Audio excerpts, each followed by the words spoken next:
Para além da emoção de subir no pódio e da tão sonhada medalha, nessas Olimpíadas de Paris, a gente teve uma conquista especial. Foi a primeira vez que o número de atletas mulheres superou de homens na delegação brasileira. Foram 153 mulheres representando o Brasil, que, diga-se de passagem, deram um show e conquistaram a maioria das medalhas do nosso país. Mas nem sempre foi assim, muito pelo contrário. Na primeira edição, em 1896, na Grécia, a participação das mulheres era proibida. Só quase 40 anos depois, a gente teve a primeira representante brasileira, a nadadora Maria Lenk, em Los Angeles. No pódio, a presença das atletas brasileiras só veio mesmo 100 anos depois da primeira edição, nos Jogos de Atlanta, em 1996. Foram 4 medalhas, uma de ouro no vôlei de praia, com a dupla Jaqueline Silva e Sandra Pires. Elas ganharam de outra dupla brasileira, a Adriana Samuel e a Mônica Rodrigues, formando uma dobradinha histórica no pódio. Nessa edição, 124 anos depois da primeira participação feminina, a igualdade de gênero entre as atletas do mundo inteiro quase foi atingida. A diferença entre homens e mulheres inscritos foi de menos de 1%. Segunda-feira, 12 de agosto de 2024.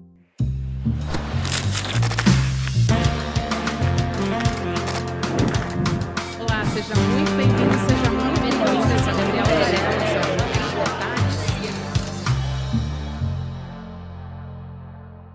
Varela, Olá, seja muito bem-vindo, seja muito bem-vinda. Eu sou a Gabriela Varela e esse é o Videocast em Detalhes. E aqui, sempre com um convidado, uma convidada, a gente analisa uma temática ou uma notícia importante do momento. Vou conversar hoje com a jornalista, colunista do UOL, que tem uma longa experiência no jornalismo esportivo, a Amélie Lacombe. Um prazer recebê-la aqui mais uma vez, ainda mais para falar sobre os Jogos Olímpicos e sobre o protagonismo das mulheres, sobre a importância política que isso tem. Aqui a gente vai conversar sobre isso. Amélie, obrigada por aceitar nosso convite, seja muito bem-vinda. Eu que agradeço, Gabi. É um prazer estar aqui com você. Sou sua fã, admiro muito suas entrevistas. Eu que admiro muito o seu trabalho, a sua carreira. A Amélie também é escritora, roteirista, enfim, tem uma experiência que por isso que eu fiz questão, quando a gente veio falando ao longo da semana, né, no ICL, sobre o protagonismo das mulheres nas Olimpíadas, e eu na hora pensei, falei, gente, não tem como, tem que ser a Amélie Lacombe para vir conversar comigo sobre isso.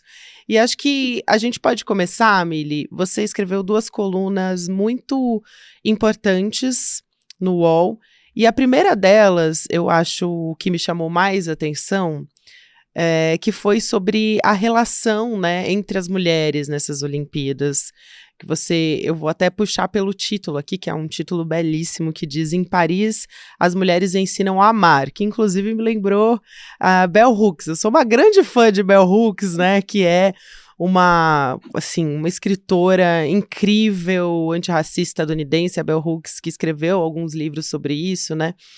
E ela me fez refletir muito, assim. Você citou diversos posicionamentos das mulheres nessas Olimpíadas, e eu acho que foi realmente decisivo para a gente passar a ver essa questão. O esporte tem esse histórico, né, Amélie, de competição. As pessoas estão lá, em tese, claro, né, elas estão ali para competir e tudo, mas elas estão ali para ganhar medalha.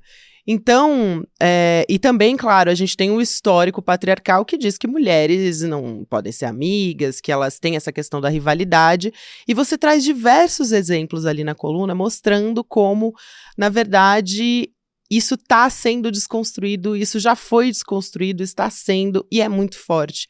Então eu queria que você conversasse falando sobre isso. Gabi, eu fiquei muito emocionada assim, com algumas imagens de Paris, né? Nossa, eu Porque também. você vê as imagens das ginastas torcendo pela Rebeca no solo. Você vê várias, tem uma imagem especial que você vê várias delas torcendo. E elas são rivais, né? A Simone, quando a Simone e a Jordan ajoelharam para a Rebeca, aquilo me tocou num lugar, porque é uma reverência, claro que tem a reverência das mulheres negras ali, né, de uma luta que elas sabem que é delas. Tem a reverência também das mulheres, de falarem, olha, se a gente não se unir, não está nada dado, nada foi dado e nada está ganho, né? Então, essas imagens que estão chegando de Paris, elas me emocionaram demais. E me emocionam, porque eu, como toda mulher, cresceu ouvindo, mulher não é amiga de mulher. E quando a gente ouve esses mantras, desde que a gente é pequena, você assimila isso. A gente assimila isso. Então a gente acaba fazendo pactos com homens, que ali na frente vão, na primeira oportunidade, tirar a gente de cena. Então é muito importante essa união, porque no fundo, conscientemente ou não, essas atletas sabem que nada está ganho e que essa união é fundamental. E emociona mesmo ver uma mulher competindo nesses níveis. E também emociona a atleta do handball, carregando a adversária no colo, né, e colocando a adversária no banco. São coisas tão pequenininhas, mas que são enormes, né? Então fica como uma lição assim para a gente se desconstruir desse preconceito que a gente internaliza, né, a respeito de como mulheres não podem ser amigas de mulheres. A amizade entre mulheres é feita de um tecido tão forte, é uma teia tão forte, que é claro que uma das ferramentas do machismo, muito básica, que todo homem aprende, mesmo os homens bacanas, sabem fazer isso, jogar uma mulher contra a outra. Também, a gente viu agora, por exemplo, a Jenny Hermoso deu uma declaração absolutamente corriqueira depois do jogo com o Brasil, dizendo, olha, não foi legal, elas caíram muito. Gente, é do jogo isso, tá? Você acabou de perder a chance de disputar uma medalha de ouro, você vai dar uma reclamada. O mundo inteiro rivalizou a Jenny Hermoso com o time do Brasil.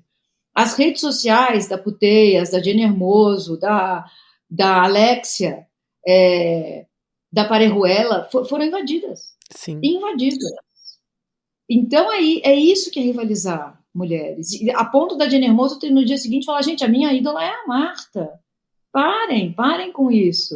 Então, a gente tem os exemplos, sabe? De como o machismo atua rivalizando. Isso foi destaque em todos os noticiários, né? E de como a gente consegue se desconstruir disso.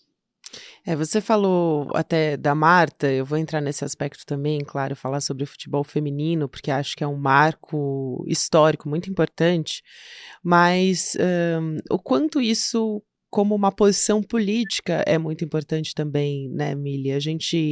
Quando a gente fala de maneira geral, de mulheres não rivalizarem com mulheres, né, é um ato político muito maior, né? Eu acho que isso é fundamental da gente colocar aqui. Agora, sobre as medalhas, eu acho que a gente estava até conversando um pouco aqui nos bastidores antes da entrevista começar, e eu estava dizendo para a Milha, é impossível agora você ignorar a participação feminina nas Olimpíadas ou no esporte, porque as mulheres estão em todos os lugares, elas não estão só ganhando 70% das medalhas até o momento, né? A gente está gravando numa sexta-feira, dia 9, então a gente tem essa estimativa e, claro, isso está sendo atualizado, essa entrevista vai para o ar numa segunda, então muita coisa vai acontecer até lá. Mas esse protagonismo ele não pode ser ignorado. A gente está vendo mulheres narrando jogos históricos, a gente está vendo mulheres fazendo comentários e reportando também, ou seja, no jornalismo esportivo isso é fundamental, né, é um momento importante também. Quer dizer, não tem mais como isso ser apagado, né, da história. Eu acho que, para além das atletas também estarem lá como protagonistas no pódio, as brasileiras. Sim. Eu acho isso muito importante, porque assim, a gente só é reconhecida quando a gente ganha, né? E não deveria ser assim, porque tudo que a gente quer é oportunidade. Quando dão oportunidade, é inevitável que algumas de nós a gente se destaque, né? É claro que a gente pode, por exemplo, falar, puxa, essa narradora eu não gosto tanto, essa comentarista eu não gosto tanto. Isso é do jogo. Assim como tem narradores que eu não gosto muito e comentaristas homens que eu não gosto muito. É do Tudo humano, bem. né? É do humano, exato, mas tem que ser técnico. Quando o cara fala, não aguento a voz dessa mulher, ele não está falando tecnicamente. Ele está falando de uma voz que está causando estranheza a ele. E a estranheza faz ele dizer, não gosto. Mas isso não é bacana. Porque o que é estranho não é ruim necessariamente. É claro que a primeira vez que eu ouvi uma mulher narrando, eu falei, estranhei. Eu falei, nossa, que diferente. Mas aí a oportunidade é dada, cada vez mais mulheres estão narrando, a voz da mulher narrando vai entrando. E a gente se acostuma com aquilo. Então, como nunca nem oportunidade de narrar, nem de comentar, nem de jogar bola, nem de jogar hóquei, nem de jogar rugby, mulher não podia fazer esportes. E em muitos lugares ainda não pode, né? Com o mínimo de incentivo, a gente está mostrando do que a gente é capaz, né? Pouquinho incentivo, a gente está mostrando do que a gente é capaz. É só isso que a gente pede, oportunidade. Esporte é direito básico universal para meninos e para meninas. Para ser olímpico, para aprender a perder, para aprender a cair e a levantar, para aprender a ser cidadão e cidadã. Esporte é direito básico universal. É só isso que a gente pede. Direitos iguais para mulheres, para meninas, e para que isso chegue em todos os cantos do Brasil. Eu acho também, que uma coisa que chama muita atenção, para além das medalhas, né, esse número das mulheres, né, que é um número que aumentou, né, da participação da delegação feminina, ele se reflete no número de medalhas também. A gente tem mais mulheres ganhando medalhas até agora, então, basicamente, como eu disse, uma média de 70% das medalhas que o Brasil conquistou são medalhas femininas, são medalhas de mulheres, e também a maior atleta olímpica brasileira é uma mulher, e ela não é só uma mulher, ela é uma mulher negra, periférica, que treinava num ginásio em Guarulhos, na Grande São Paulo. Então, tudo isso é muito importante. Eu queria te ouvir também falar um pouco sobre a Rebeca Andrade, que talvez seja uma das mulheres mais importantes dessa Olimpíada, e não só para a gente, né, que é brasileiro, mas também para o esporte mundial. Ela está se destacando mundialmente também, respeitada pela Simone Biles, não só respeitada, mas também elas dizem publicamente que se admiram, são amigas, existe essa questão da competição e muito respeito entre as duas também, né? Esse respeito é uma coisa linda, né? A maior atleta de todos os tempos, a Simone Biles, ajoelhar para a nossa Rebeca Andrade, tem um simbolismo, é uma imagem muito forte. A estética dessa imagem, ela conecta, ela afeta a gente em muitos níveis, né? Alguns níveis a gente nem consegue alcançar ainda.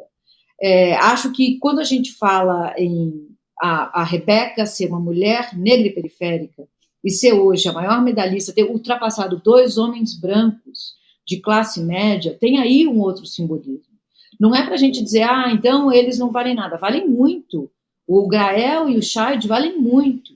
Continuam a ser ídolos. Mas tem uma simbologia numa mulher negra periférica que viveu precisou do Bolsa Atleta para sobreviver, para continuar fazendo o que ela amava fazer. A gente entende o que é preciso ser feito. Quantas Rebecas esse país poderia ter? Quantas Rebecas estão agora mesmo sendo desperdiçadas? Porque, assim, o que o noticiário faz é destacar a Rebeca. Agora vão fazer documentário, vão falar da Rebeca, de como a mãe dela se esforçou, de como a família deu duro. O recado é, se vocês se esforçarem, vocês conseguem. Essa abordagem, ela é violenta, ela é mentirosa, ela é uma ficção. A abordagem tem que ser, para cada Rebeca, 300 mil ficam pelo caminho.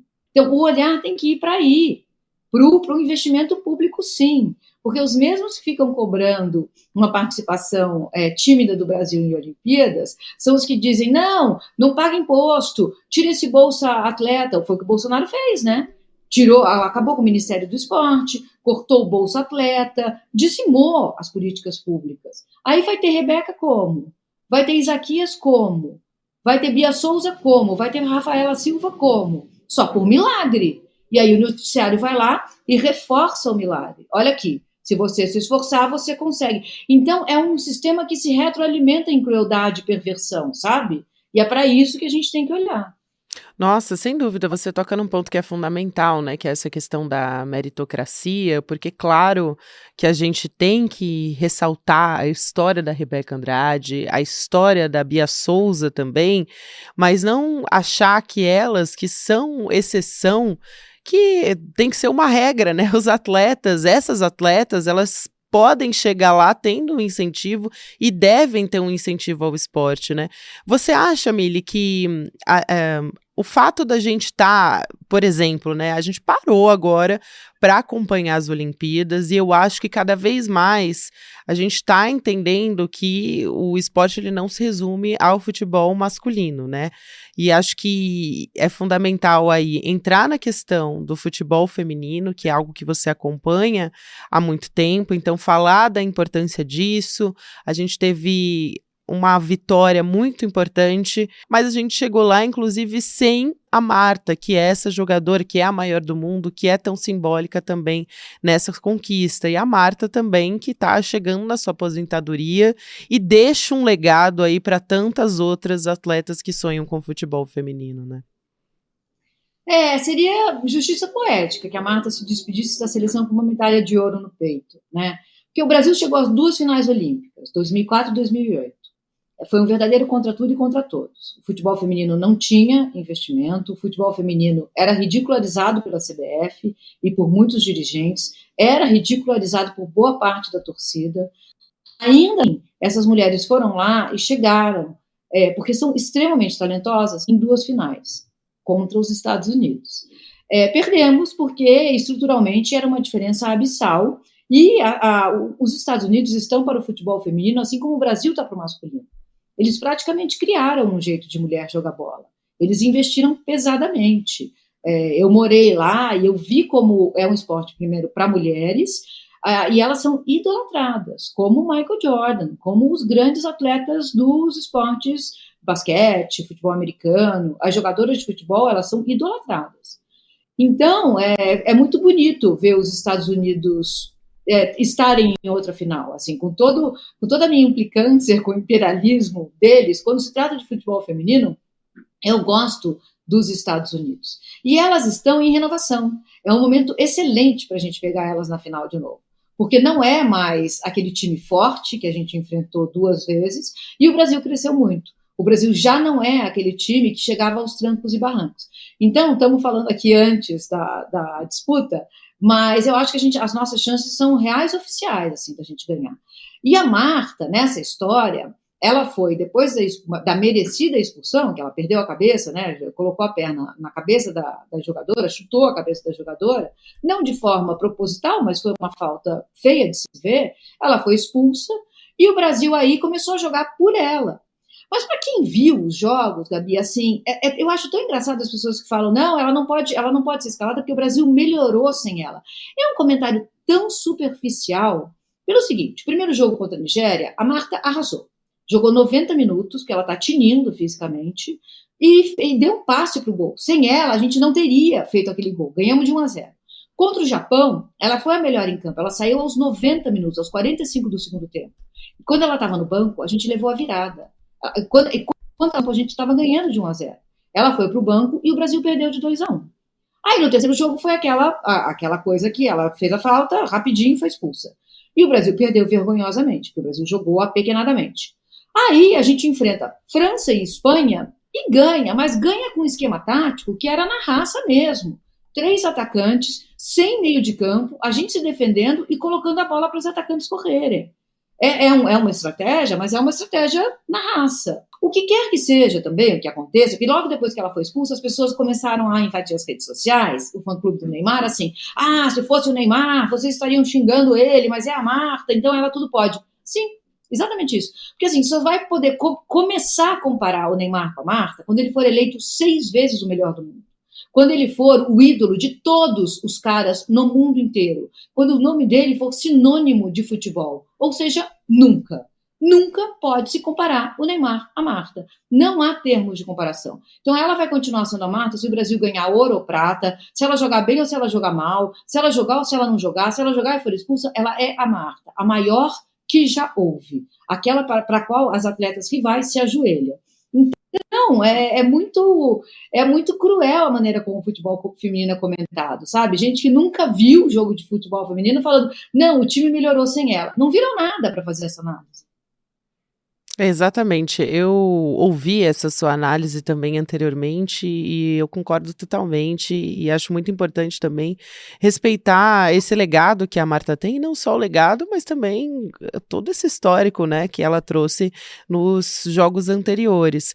Agora, tem um ponto também importante, que é o seguinte, você fala em uma das suas colunas no UOL também, você que está acompanhando a coluna da Mili Lacombe no UOL, ela fala sobre a medalha, que não haveria medalha olímpica em Paris se não fosse a audácia de algumas corintianas. E traz um pouco um histórico, né, de como é um time que percebeu internamente que a maioria das torcedoras era composta, né, por mulheres. Eu fiquei, inclusive, muito feliz, eu como corintiana, de saber, de ter todo esse legado aí, de ter um grupo de estudos de que realmente se preocupa com esses núcleos femininos dentro do Corinthians, né, e é algo recente, acho que tem muito ainda a avançar, com certeza, mas, de fato, existe essa preocupação. Eu queria que você contasse um pouco essa história, até pra gente fazer jus, né, do quanto os clubes investirem também e se preocuparem com isso é importante quando a gente fala de um jogo não, né, de um evento esportivo desse tamanho, né, que é pra gente conseguir chegar até lá. E essa história é muito boa, porque assim, o futebol feminino em 2015 no Brasil ainda era muito marginalizado. E o Corinthians faz, por causa das mulheres, um grupo de estudo, um núcleo feminino de um grupo de estudo, que vai querer saber quantas mulheres torcem para o Corinthians. Esse grupo de estudo descobre que 54% da torcida do Corinthians é composta por mulheres. Que elas vão ao estádio de forma massiva. E elas não são contempladas, nem em campanhas publicitárias, nem na hora que o Corinthians vai fazer alguma coisa. E, a partir desses estudos, o Corinthians se associa a um time chamado Audax, que era muito vitorioso no Brasil. E o Corinthians começa a investir. Faz campanhas da Lei Maria da Penha, começa a olhar para essa torcedora. Começa a cobrar a Nike por mais camisas para mulheres, com um corte de mulher. E aí o Corinthians vira essa potência que é hoje. O Corinthians é o maior time da América Latina no futebol feminino. E é a base da seleção. O Corinthians é a base da seleção. O treinador está lá, Cris Gambaré, que foi quem fez essa revolução lá dentro do Corinthians, está lá. Então, se a gente olhar para trás, não haveria mesmo essa seleção sem o Corinthians. Isso é um fato. Mas também não haveria sem as muitas mulheres que lutaram para jogar bola, as que foram presas jogando bola, as que apanharam da polícia porque jogaram bola numa época em que era proibido jogar bola no Brasil. A Cici, que teve que jogar com uniforme de homem, porque a CBF não tinha uniforme de mulher. Então pareciam crianças jogando bola, porque a manga era quase uma manga comprida, o short até a canela. A Cici que raspou o cabelo em protesto a um dirigente que disse só pode jogar mulher bonita. Um dirigente da CBF falou isso. Então, a gente não estaria aqui hoje sem essas incendiárias, sem as que ousaram sonhar, sabe? Essa história é muito bonita. Então, se a gente ganhar o ouro, Gabi, vai ser uma catarse. Vai ser uma catarse feminina no Brasil. Eu garanto para vocês que, assim, muitas mulheres vão desabar em choro, muitas vão sentir o que nem sabiam que estavam sentindo, e, assim, a colocar o ouro no peito da Marta, né, vai ser também uma justiça poética, como eu disse.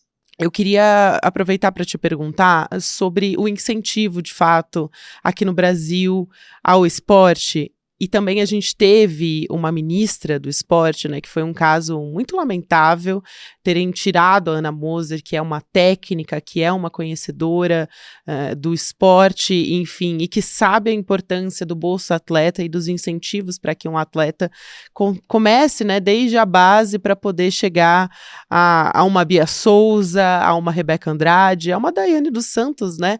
Importante lembrar do legado da Daiane dos Santos. A gente está falando aqui de mulheres que vieram antes. Eu me emocionei junto com ela quando as meninas da ginástica ganharam a medalha, porque ela veio antes, ela abriu caminho para todas elas.